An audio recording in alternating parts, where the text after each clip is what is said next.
Alright y'all, welcome back to the channel and to some more small game pattern testing. It's been a while since we've done a test like this, but a couple of you guys have requested to see this particular shotgun tested with a shell like this, and I'm definitely curious to see what it can do as well, since it's definitely a very old school combination here. But for the shells I brought out here today, I got out some of these. Now yeah, they're in just a clear plastic bag, but these are a Salt Creek shell. They were sent to me by Keith from Salt Creek, so huge thank you to him, although I'm not paid or sponsored to tell you guys anything or whatever the case might be. But these are a 12 gauge 2.5 inch 1 ounce payload of bismuth number 7 shot, moving about 1200 feet per second, and these are based on sort of their low pressure vintage waterfowl oriented shells, although a bismuth 7 might be a little bit light for a duck load or something like that. But these are more designed for your old school shotgun that you want to take out on a rabbit hunt or a dove hunt or something of that nature. Just think small game in general, rabbits, doves, maybe squirrels, something like that. So definitely a very interesting loading today, that's for sure, but I have a feeling they're going to perform very nicely through today's shotgun as well. But as for the setup we're going to run them through, I brought out my old Browning A-5. This one's a 1952 model. It was my uncle's shotgun that got handed down to me when he passed away recently. This was his buckshot deer hunting gun and take care of any varmints or predators trying to get into the chicken coop type of setup with the occasional turkey. So he took a bunch of small game with this over the years. It's got a 28-inch barrel on it with a fixed full choke that measures right at a 685. So maybe just a touch on the tighter side for a fixed full choke, but that's nothing unusual for an older shotgun like this. So definitely a nice old school setup. It doesn't need these lower pressure 2.5 inch shells. You can run modern stuff through it, but I figured this would be a pretty good little test of an old school shotgun with a very simple, little bit lower pressure, basic small game load, and we'll see how it does. So as for how we're going to do it today, I've got 3 targets set up down there because I've got 3 of these shells left. I figured we'll take a shot at 20 yards, 30 yards, and 40 yards, and then I'll go down there and draw some circles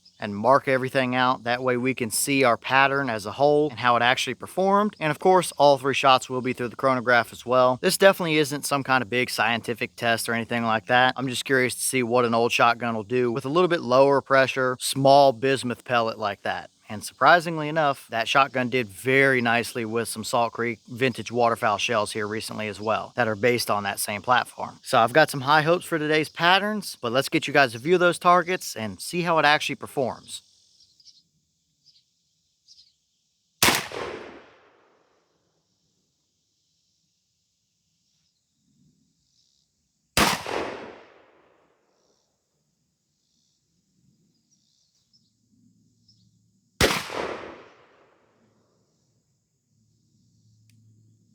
Alright, so let's take a quick peek at our chrono before we go look at our pattern. Their claim was 1200 feet per second, and we did see that. We were just over that with all of our shots. So we had 1208, 1215, and 1226. So hovering just a little bit over that 1200 claim, that's a perfect velocity for these shells. For your typical small game type of stuff, that's just fine. And for those curious, yes, that A5 did cycle all 3 of those shots perfectly. No jams, no issues, no anything. And they are very nice recoiling as well. So now let's go down and check out our targets and see what kind of a pattern they actually gave us at those different ranges. Alright, so now we're down here at our targets, and we'll start off over here with our 20-yard pattern. The 2 circles you see are a 10-inch and a 30-inch circle, and we definitely have a pretty nice looking pattern on our hands here. In the middle 10-inch circle, we had 182 pellets, and backing out into the 30-inch circle, we had 190. We did have a few little flyers up around the edges and stuff just outside of that 30-inch circle, and they're definitely flyers because this is only 20 yards, along with a wad strike down there at the bottom. Either way, that's a very solid pattern. Would make for a great small game load, hunting rabbits in thicker brush or something. It's not overly screaming tight where you're going to miss something up close that's moving quick, but it's a pretty nice even spread of them. No complaints from me on that one at all. Absolutely capable. So now we'll move over here to our 30-yard pattern, and this is the exact same shell, exact same shotgun, everything, but things have changed here, and I have a sneaking suspicion that maybe a little bit of inconsistencies came into play, because in our central 10-inch circle, we only had 52 pellets, and we had 162 in our 30-inch. Now, yes, obviously, this is a little bit farther distance, so we're going to have a few less pellets in our circle, since our pattern gets broader, but we went from 182 pellets pellets down to 52 in our 10-inch circle. And just looking at the paper here as a whole, I don't think there was as many pellets loaded into this shell as there was in the 20-yard pattern. I mean, I counted them and there's way less here. And sure, we picked up a handful more just around the edges of the pattern outside of that 30-inch circle, but it wasn't nearly enough pellets to make up the difference and get us close here. So although that is still a plenty good enough pattern, there might have been a few less pellets loaded up in this shell. It's still a pretty even and consistent pattern. The core looks good, not nearly as many pellets in it, but it's even. We might start to pick up a couple smaller voids as we get to the outer edges of this 30-inch circle, but still nothing too major. That would absolutely still be just fine on any kind of small game you would want to use it for. So it's still a good pattern, but definitely pretty interesting to see that there's not as many pellets on this paper here. And they really didn't go anywhere else, I wouldn't say. That's our pattern, what you see on the paper here. But now we'll move it over here to our 40-yard pattern, and we definitely jumped back up in pellet count again. In our central 10-inch circle, we're now at 63 pellets instead of the 52 that was in the 30-yard pattern. And for our larger 30-inch circle, we're back up to 187 pellets versus 162 in our 30-yard pattern. So something numbers-wise on the amount of pellets in that one particular shell had to be off just a little bit. Either way,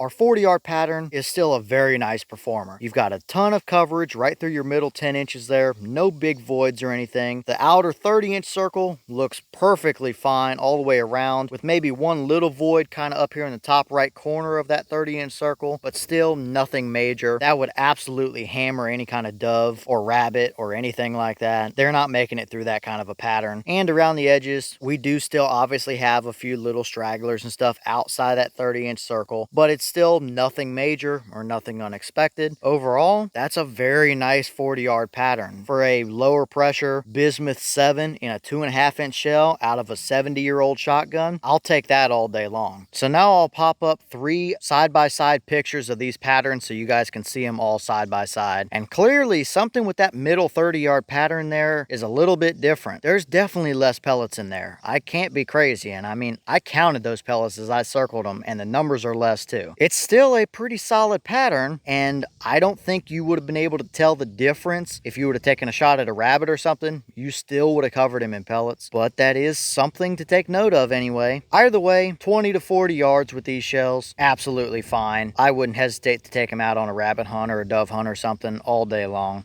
And here are the 3 wads out of those shells. Definitely pretty interesting. They're this kind of purpley color. Overall, nothing too out of the ordinary, and I think they did their job just fine. The 20-yard one over here on the left definitely hit the paper, that's for sure. You can tell that by how it's flattened out. But we'll take a look here at our 30-yard one over here on the left and our 40-yard one over here on the right. Now, I don't know how well it's going to come across, but look at the top area of the pedal back here. You can see how on the right one, on the 40-yard, you can see dimples and stuff from those pellets all the way up to almost the very top. On the 30-yard one, those dimples stop much lower down than the 40-yard one right next to it. I mean, you can tell just on at least this pedal over here and stuff, just judging by the outside, you can still see the dimples versus where there's none inside of here. So I'm definitely judging by how this wad looks, and there's no pellet impressions up here on the top. I think this 30-yard shot did not have as many pellets in it, and that's exactly what we saw on the paper with our pellet count numbers as well. But the wads themselves look perfectly fine. Nothing I'd be concerned about there.